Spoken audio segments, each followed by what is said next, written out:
Hi welcome to spend with Babu. எல்லோருக்கும் happy new year. இன்றைக்கி இந்த வீடியோவில் கருணக்கிழங்கு சேப்பங்கிழங்கு போட்டு சூப்பரான காரக்குழம்பு எப்படி செய்கிறதுன்னு பார்க்கலாம்.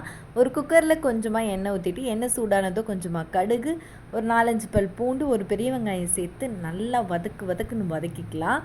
இது நல்லா வதங்கினதுக்கப்புறம் இதில் ஒரு தக்காளி பழத்தை சேர்த்து அதையும் நல்லா மசிற அளவுக்கு சூப்பராக வதக்கிக்கலாம்.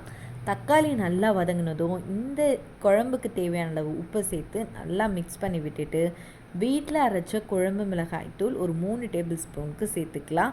கூடவே கொஞ்சமாக பெருங்காயத்தூள் சேர்த்து நல்லா அந்த வெங்காயம் தக்காளி மசாலா எல்லாம் ஒன்றா மிக்ஸ் ஆகிற அளவுக்கு நல்லா மிக்ஸ் பண்ணி விட்டுக்கலாம். இப்போது கருணக்கிழங்கையும் சேப்பங்கிழங்கையும் க்யூபாக கட் பண்ணி வச்சுருக்கேன். அதையும் இதோடு சேர்த்து நல்லா மிக்ஸ் பண்ணி விட்டுக்கலாம். இப்போ கொஞ்சோண்டு புளியை தண்ணியில் கரைச்சி வச்சு அந்த புளி தண்ணியும் இந்த குழம்போடையே ஊற்றிட்டு தேவையான அளவுக்கு தண்ணியை ஊற்றி நல்லா மிக்ஸ் பண்ணி விட்டு குக்கரை மூடி ஒரு 3 விசில் வச்சு எடுத்தோன்னா சூப்பராக கருணக்கிழங்கும் சேப்பங்கிழங்கும் வெந்து குழம்பு ரெடி ஆகிட்ருக்கும். ஒரு 2லேருந்து 3 நிமிஷம் அடுப்பில் வச்சு கொதிக்க விட்டு இறக்கணுன்னா திக்கான காரக்குழம்பு சூப்பராக ரெடி ஆகிடும். கண்டிப்பாக ட்ரை பண்ணி பாருங்கள்.